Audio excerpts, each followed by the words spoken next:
Boa noite, companheiros. Boa noite, Célia. Boa noite, Nivaldo. Mais uma vez estamos aqui para junto fazermos o nosso Evangelho no Lar. E a gente sempre fala, né, Célia, da importância desse momento em que nós reservamos com os nossos familiares, de preferência, em nossos lares, que é o momento do Evangelho no Lar, que é uma vez por semana, tem que ser o mesmo dia da semana e precisa que seja no mesmo horário, porque a gente está marcando um encontro com a espiritualidade. Só por isso, da importância de que seja sempre o mesmo dia e o mesmo horário. E nesse encontro que nós estamos marcando com a espiritualidade, eles vão aproveitar esse momento para fazer essa asepsia, fazer essa harmonização nos nossos lares. Também a grande importância do Evangelho no lar. Então, Célia, se quiser fazer algum comentário sobre isso, né? Essa necessidade do Evangelho. Todos nós precisamos ter nas nossas mentes que esse livro, o Evangelho no Lar, o livro, o Evangelho segundo o Espiritismo, que nós utilizamos no culto do Evangelho no Lar, esse livro, ele tem tudo o que nós precisamos. E quando o que nós sabemos, o que nos foi passado, é que quando abrimos esse livro para realizar esse culto do Evangelho no Lar, com essa espiritualidade que sabe da seriedade com que realizamos esses momentos de oração,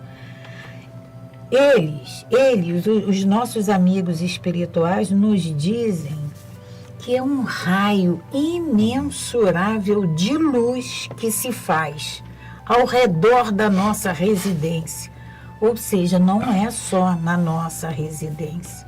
Isso é muito mais abrangente que a nossa imaginação,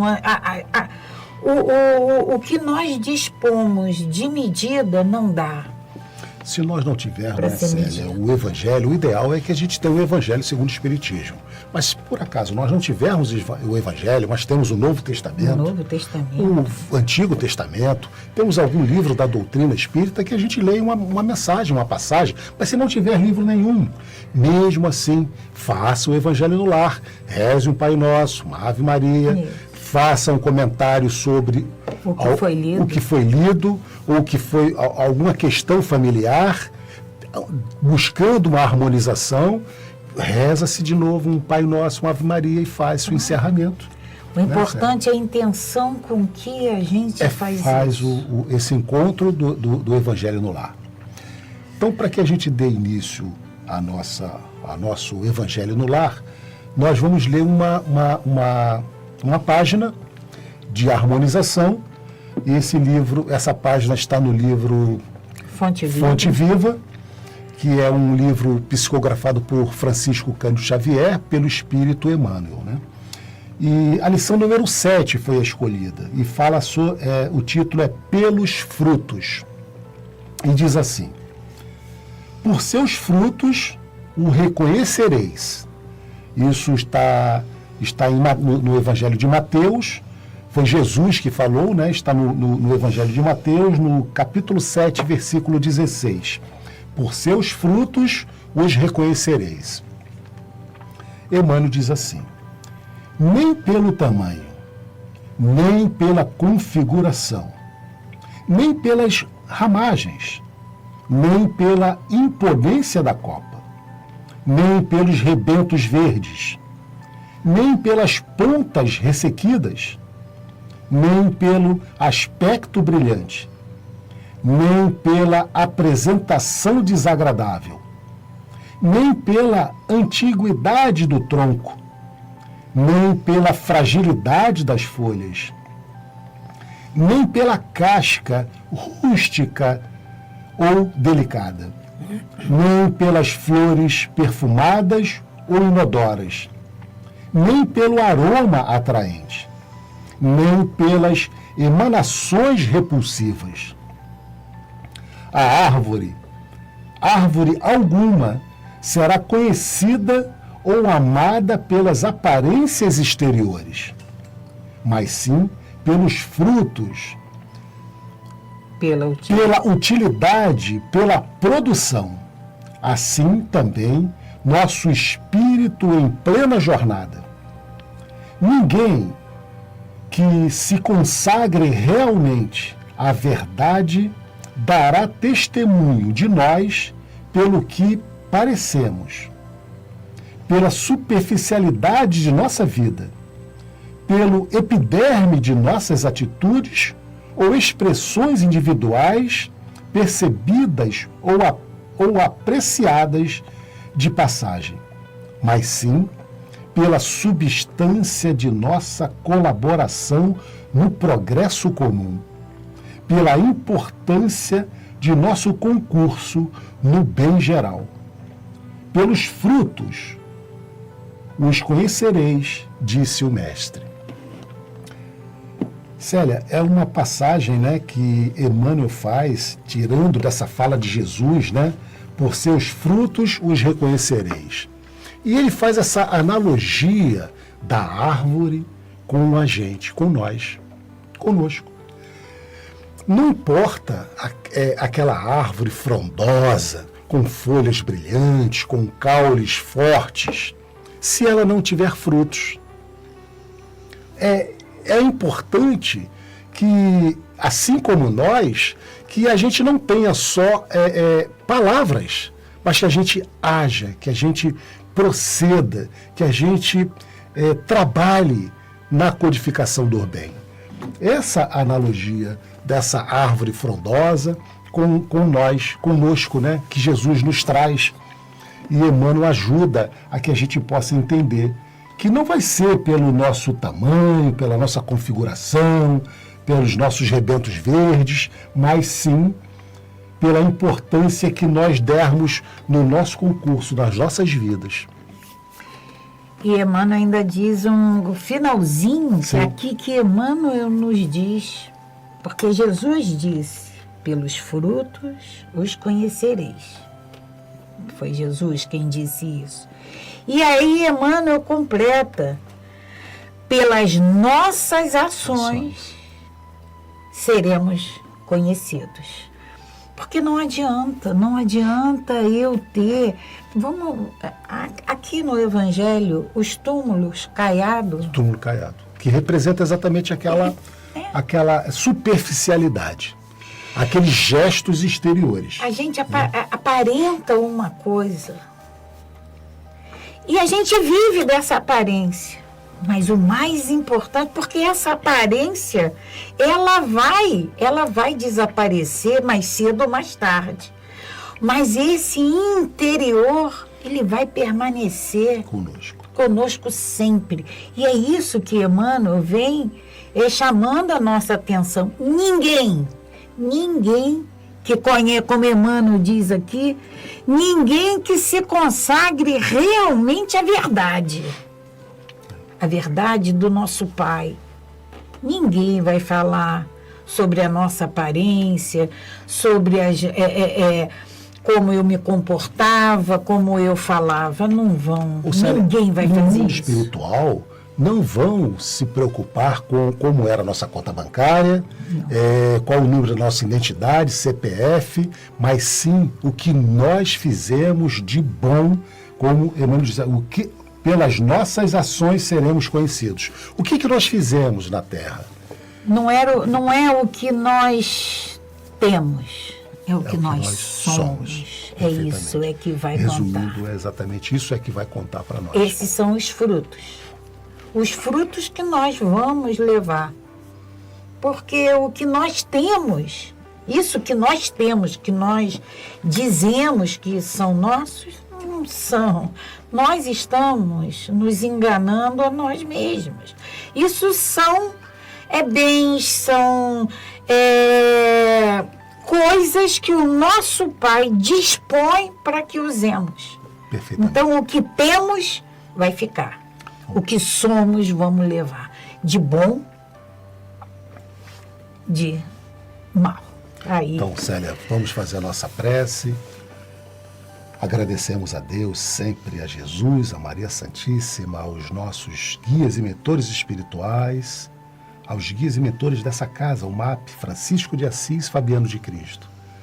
Que eles possam estar sempre nos intuindo, nos inspirando, trazendo essa força necessária para que a gente possa carregar todas as nossas dificuldades e trazer, acima de tudo, essa percepção, esse entendimento que nós precisamos mudar, trabalhar as nossas ações no bem, que não importa simplesmente mantermos esse pensamento terrestre, pensamento material,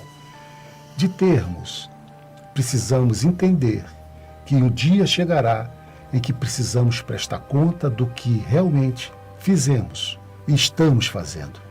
Que esse pensamento, esse entendimento possa invadir o nosso ser nessa noite de hoje, nos trazendo daqui para frente uma nova conceituação da vida, dessa vida verdadeira, da vida espiritual. Que assim seja.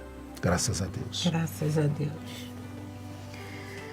Bom, eu vou ler uma passagem do Evangelho. Antes da leitura do nosso Evangelho, vamos falar, Nivaldo, da água? Da água, né? Para quem queira, vamos colocar uma jarra ou um simples copo com água na nossa cabeceira, na nossa mesa.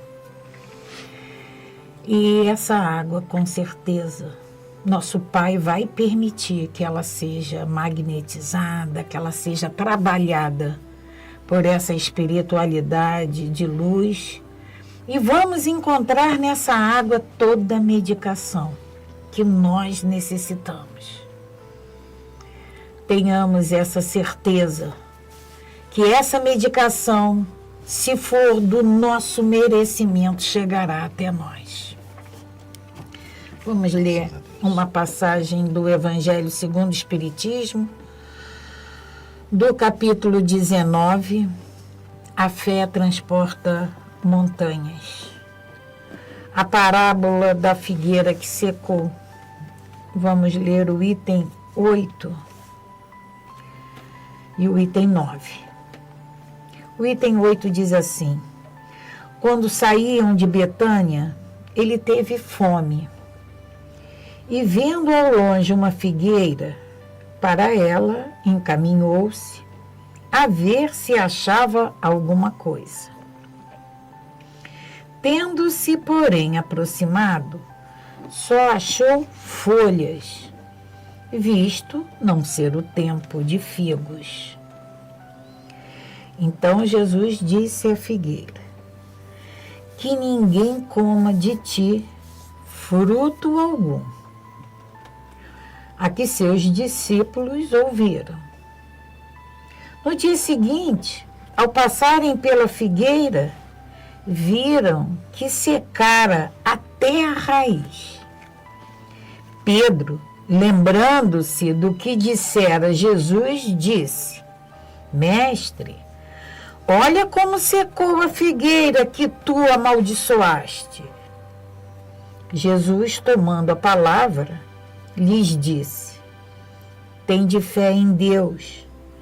Digo-vos em verdade que aquele que disser a essa montanha: tira-te daí e lança-te ao mar, sem hesitar no seu coração, crente, ao contrário, firmemente, de tudo o que houver dito acontecerá, verá que com efeito acontece. Essa parábola foi dita por Jesus e quem anotou foi Mateus, no capítulo 11, versículo de 12 a 14 e 20 a 23.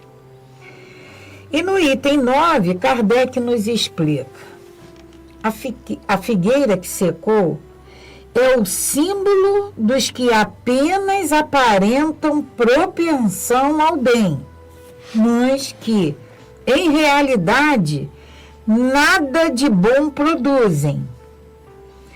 Dos oradores que mais brilho têm do que polidez, cujas palavras trazem superficial verniz, de sorte que agradam os ouvidos, sem que, entretanto, revelem quando percrustadas, algo de substancial para os corações. É de perguntar-se que proveito tiraram elas os que as escutaram. Simboliza também todos aqueles que, tendo meios de ser úteis, não são. Todas as utopias, todos os sistemas ocos, todas as doutrinas carentes de base sólida. O que as mais das vezes falta é a verdadeira fé, a fé produtiva, a fé que abala fibras do coração, a fé, numa palavra, que transporta montanhas. São árvores cobertas de folhas, porém baldas de frutos. Por isso é que Jesus as condena à esterilidade, porquanto o dia virá em que se acharão secas até a raiz. Quer dizer que todos os sistemas, todas as doutrinas que nenhum bem para a humanidade houverem produzido, cairão reduzidas a nada. Que todos os homens deliberadamente inúteis, por não terem posto em ação os recursos que traziam consigo, serão tratados como a figueira que secou. Então, essa parábola da figueira complementa a página, né, Célia? Porque nós a página, né? Também porque fala. São os frutos. É uma árvore que não produz fruto, e essa árvore somos nós. Se nós não produzimos frutos, nós somos essa figueira. O Mestre Jesus, quando ele esteve aqui conosco, ele nos disse que a verdade seria espalhada por todos. Então, se nós temos condições de sermos úteis, e não somos, e nos colocamos numa posição de egoísmo, nós seremos cobrados por isso. É essa figueira que seca os nossos conhecimentos, tudo que a gente tenha condições de propagar, de útil, de bom, nós temos que fazer. Isso não pode ficar guardado só em nós. Essa figueira, Jesus não era maluco. Como que a gente vai procurar figo numa figueira que não está na época de dar figo? E eu vou amaldiçoar essa figueira? Ou seja, ele condena esse filho, esse irmão, que pode produzir e não produz, que pode ser útil e toma a opção de ser inútil. E é o que ele diz aqui no finalzinho. Todos os homens deliberadamente inúteis, deliberadamente, faz a opção de ser inútil, por não terem posto em ação os recursos que traziam, e todos nós trazemos recursos, serão tratados como a figueira que secou. E que a gente entenda, né, Célia, quando Jesus nos diz que o Kardec afirma dentro das palavras de Jesus, que toda essa árvore que não produz frutos serão arrancadas e queimadas, somos nós que vamos ter a oportunidade de nascermos novamente pela reencarnação, até aprendermos a sermos essas árvores que frondosas, mas com frutos. Com ações no bem. Esses frutos são as nossas ações no bem, que nós precisamos intensificar. Graças Um a outro Deus. detalhe, né, Célia, que gostaria aqui ainda da gente chamar atenção com relação ao que Jesus nos diz aqui, né? Quando ele fala que a fé transporta montanhas, né? Te direi que tudo, como ele diz aqui, ó, tendes fé, digo-vos que, em verdade, que aquele que disser a esta montanha, tira-te daí e lança-te ao mar, mas sem hesitar no seu coração, crente ao contrário, firmemente de que tudo o que houver dito acontecerá, verá que com efeito acontece. Essas montanhas não são montanhas físicas, né? São as montanhas dos nossos pensamentos maus, das nossas más tendências. Isso é que precisa também ficar claro para nós, nessa noite ainda de hoje. Então, graças a Deus.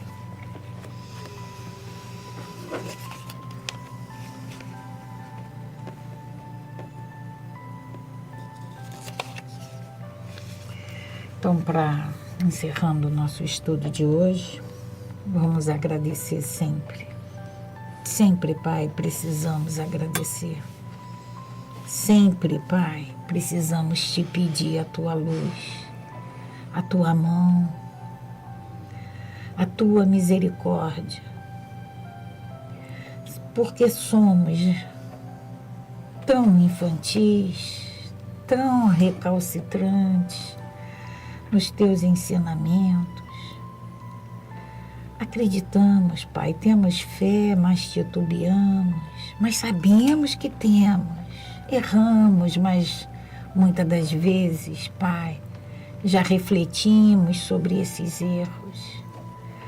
Por isso, Pai, nós te pedimos que nos alimente, para que possamos nos imbuir dessa força, para que cada vez entendamos mais esses ensinamentos, para que cada vez entendamos mais esse ser espiritual que somos cada um de nós. Entendermos, Pai, que essa centelha divina, o nosso DNA divino, existe, ele é real. Nos ajude, Pai. Ilumine esse nosso caminho, os nossos passos, esse nosso querer, Pai, que muitas das vezes são absurdos. Já sabemos disso. Quantas vezes, Pai, paramos e te pedimos desculpa, porque já refletimos o quanto somos infantilizados. Pai, te pedimos a tua luz, te pedimos o teu amparo, te pedimos a sua mão sempre estendida a todos nós. Graças a Deus. Graças a Deus. Paz e bem, paz e luz. Paz, muita paz.